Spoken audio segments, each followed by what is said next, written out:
everyone! Did you miss me? I am back on camera so you can see me. I'm excited. I hope you're excited too. Well, from the title, we do have a few things to talk about today. Promise not to take too much of your time. But first things first, if you're new here, my name is Courageous Carla and I am a new disabilities influencer and educator.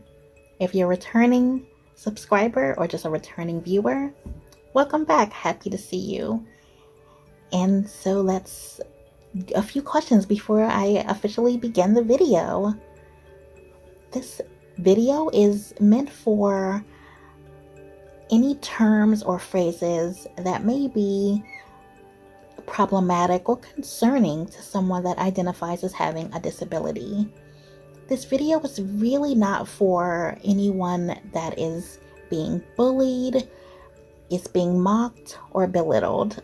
Those are more offensive terms, and the meaning behind the terms or phrases are intended to not be positive, negative, and truly problematic to someone with a disability. So this, again, video is for if you've maybe said something or heard something that was offensive or been told a phrase was offensive to someone that you had no intention on causing any harm, uncomfortableness, or awkwardness or taboo. Okay. And want to give a little bit of a trigger warning for this video. We will be discussing mental health and triggers and trauma identification. So if that's problematic, you've been warned. Okay, to the video.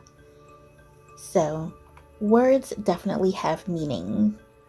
They can elevate to the highest of the heavens, and they can also lower to the pits of Hades. So, with that being said, and in particular, one of the most famous instances of words being used and causing harm is the Oscars joke slash controversy. And I made a video about that, so if you haven't already watched that video, definitely take a look at that video and check it out. Let me know what you think.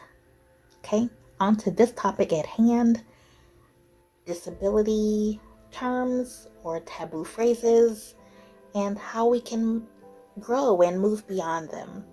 So let's take a moment and just talk about really words.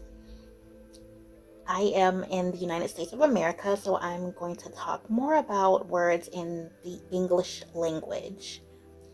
So the English language is, in particular within our culture and just modernity, it's a very conscious, woke, and very neutral in terms of, or even positive. It's what we try to emulate in using our words. We're trying to be positive or really explain ourselves when we're talking. So oftentimes the words that we may use have a different interpretation or could have multiple interpretations. Let's talk about an example, shall we? Disabled. The word disabled, when said to a non-disabled person, it's really not to offend anyone. It's just a term to categorize people with a disability, right? But to many in the disabled community, to some people, it's not a really good word. So let me talk about, or really put together everything I was saying. So the word dis, D-I-S, has a Latin origin, and the Latin word dis is not really a positive one. Abilities in even our modern culture, talking about abilities is more positive, right? But to be disabled is to be like without ability. And while that is true, to be categorized or just blindly or generally termed as disabled, one could, being on the end of it, being disabled, it feels like you're saying something's wrong with me. Or if that's all you're saying, if she's just disabled, then it's like Is there anything else you would really want to get to know about a person? Is there a reason to provoke that? And I can't answer that question, only you can, but to the person that identifies as having a disability, it can be, again, translated or interpreted as something less than positive. And when using our words, we want to be positive and uplifting in all forms of conversation, right? I know I try to. Okay. So, and I guess truthfully, you guys, I was actually planning on doing this video in a different way than I'm going to present it to you. So let's talk about that. This video is going to be divided into two sections. First section, I'm just going to talk to or really give advice to someone that does not identify as having a disability, more for those or someone that would not say they're disabled in really in any way, shape, or form, but may want to watch this video nonetheless, and you should. Okay. The second part of this video is going to be dedicated for the viewer that identifies as having a disability. Okay, so that's going to be the breakdown, or really how this video is going to go. Let's officially get started. So, to you viewer without the disability, let's say that you've been told that you may have said something or used the word disabled or some other word, and it's been brought to your attention that, you know, whatever word or term you have used or phrase you have used was a little less than positive, offensive, taboo, problematic nonetheless. What do? How would you react? Well, I have a few tips to help you out. First is to breathe. Inhale and exhale. Breathing is really important, and it's something that in physical therapy that we're definitely working on for me, myself. It can help in many ways, including emotionally, and just kind of reset your body. So breathing is all really important, so please remember to breathe before saying anything further or really doing anything. Just calm yourself and reset yourself. And there's going to be a few little informational tips or facts on the screen that'll explain why breathing is helpful. Okay, so after you breathe, so tip number 2, acknowledge the awkwardness of the situation or potential awkwardness of the situation. And that can either be done with an apology or even a thank you. Let me sort of go a little bit more in detail on what I just said, because I know it may be a little confusing. So you can apologize for whatever was said. Just apologize for offensiveness or whatever your true meaning was, however it was interpreted or misconstrued. Like, you had no intention on causing any pain, any awkwardness, or any concerning issues that the person may have. So it may calm the situation and really make all parties feel a little bit better, is to acknowledge and kind of own what just happened or what was just stated by you. If that's not appropriate, or maybe you just don't have that type of relationship with the person, or for whatever reason you may not feel like an apology is needed on your end, then thank the person. Thank you for bringing how they were feeling or that interpretation to your attention. And it's not always something you may want to do, but again, it'll really help with the situation. And let's talk about an example. So let's say you may have used the word disabled and it was brought to your attention it was less than favorably a term for the person. You may want to, again, thank that person for having the courage to admit that whatever you said was uncomfortable. It does take a lot. This video is taking a lot for me to admit all of this and to give this advice. It's taking a lot. So you may want to, again, as I just mentioned, especially a thank you may be warranted for all parties. The thank you is, acknowledging your intent was not malicious or anything, and that thank you may be applauding that person and inspiring them to do that more often. It's definitely more common than many people think to offend someone or to be offended. And we need more instances of people with a disability to speak up and let whomever know that whatever they said was not okay. And it takes courage and bravery and definitely a certain type of person. So please consider what I just said. Tip number 3: explain your reasoning or motivation behind making the comment or phrase or using a phrase. For example, if you are impressed by someone's mobility aid or style or aesthetic or just the essence of a person, and let me give you an example. If you say someone is an inspiration to you, and maybe that's brought to your attention as being a less than favorable term by a person that identifies with a disability, but you may want to say why you used the term that they were inspiring. What inspired you? Again, was it the technology of the wheelchair or cane or walker? Was it, again, how the person is dressed, hair? Or maybe you may remind the person of someone that you've met before, a friend or family member that wasn't able to do what you're seeing the person doing. Again, when using your words and truly expressing yourself, it just helps that interpretation all the way around the board. Tip number 4: ask for alternative ways to say whatever you was said that was identified as problematic. You can ask the person making the comment, well, how would you like to be referred to as or called?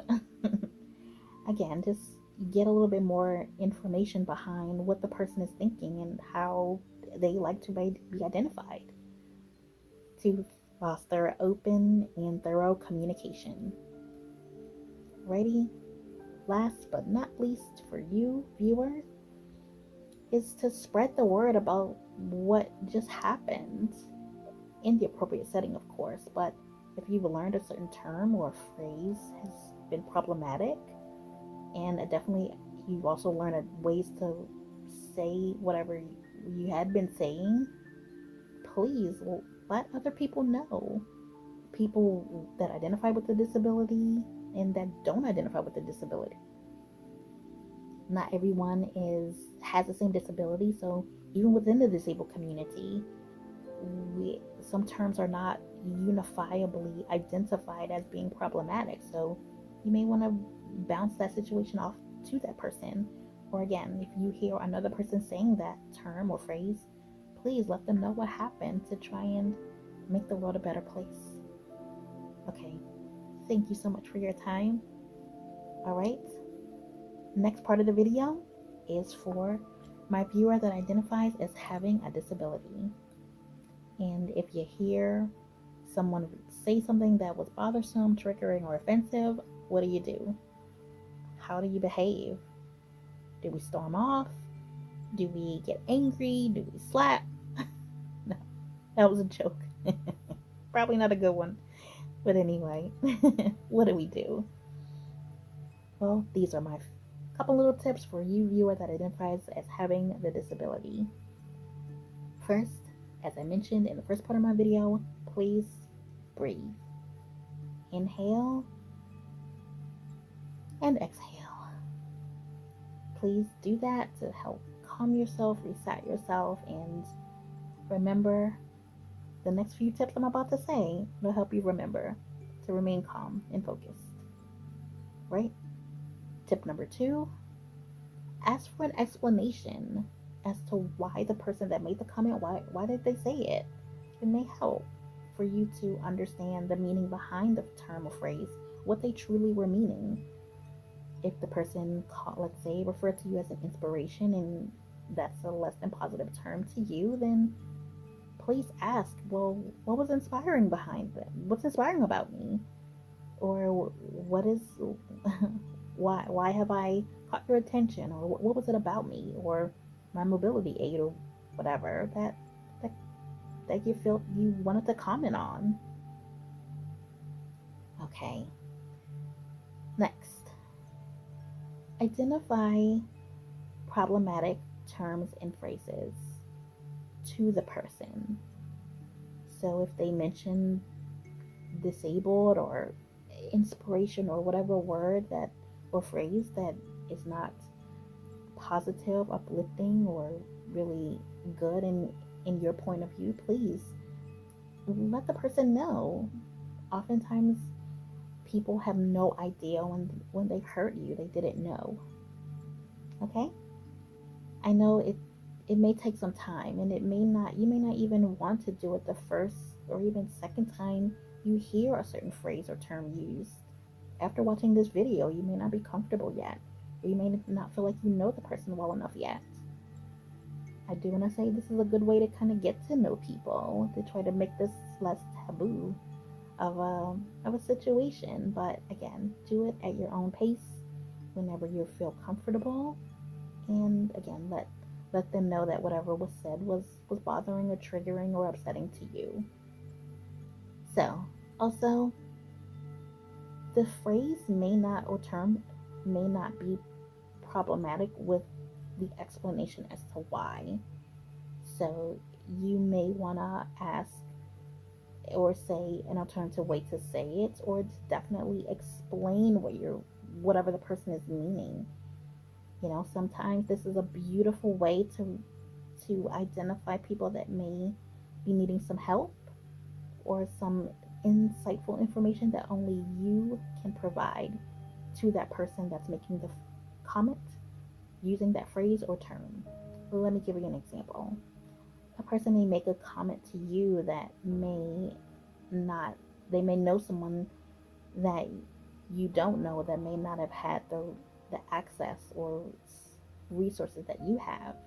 So in getting that explanation, you may want to offer resources in this, at least in this country or whatever country you're watching from, but you may want to offer those resources or points of contact that may be able to help someone else that you may not have met personally, but now you've met, let's say, their guardian angel that you can give that information to. You can definitely, again, give resources or social media pages, or what your doctor's information, or something that only maybe you may know that the person may not. So again, if you're comfortable, but please spread the word, and if you can, try and help someone. We all love each other, and we're all here for each other in the disabled community. So let's be united. All right. Tip number 5: self-reflect. And let me talk about what that means. This is the potentially triggering or, let's say, controversial thing I'm about to say. So please, please hear me out. Let's get back to the tip. All right. And what I mean by self reflection is identify why certain words or phrases are problematic, triggering, painful, or concerning to you. We are one community, and we definitely, many of us have gone through similar situations, but we may not all have interpreted the situation or been told by family, friends, or whatever to internalize situations the way you interpret or internalize situations. For example, let's say the word disabled. That may not be a problematic word for you, but it may be a problematic word for me that's been labeled disabled and denied certain educational opportunities or even employment opportunities. So that's why that word may be a problem for me, but maybe you have been labeled that word and have gotten plenty of education and employment opportunities. Does that make sense? Do you see how it could be sort of interpreted one way by some people and one way by other people. So please proceed with caution, but try to self reflect and identify the issues and try to, if possible, move. I don't say move on from those issues, but try to heal from some of those issues, especially if they were scenarios that happened in the past. Let's say in our childhood, that wouldn't happen again in our current lives. So please, and if you're having any issues with this, you can definitely please talk to your family or friends. Sometimes we all just need a positive word of encouragement and a reminder of what we've gone through and how strong we are now. So, and some of those people I just mentioned are the only people that can that have known you and can remind you of those things. But you can always, again, if you're truly struggling, talk to a mental health professional or spiritual support, or you can watch this channel. You can definitely send me a little message. I'd be more than happy to try and uplift anyone that needs it. All right. Well, we are almost done. We're going to go to the conclusion and then we are done. In conclusion, language, as I mentioned earlier in the video, language is definitely something fluid, something that changes with the times, like fashion or politics, right? Fluid, terms come and go. Some things are totally in vogue, and then the next day they are out. So please remember that. Use your words, use them carefully, and truly try to explain yourself and use your words thoroughly to make life, in particular with a disability, less awkward, reducing the taboos, and just to make us all one beautiful human race.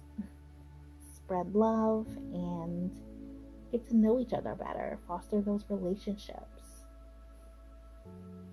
There's a saying that all you need is love. That's true. So we are done. Thank you so much for your viewership. I know this was a long video, but I appreciate you so very much.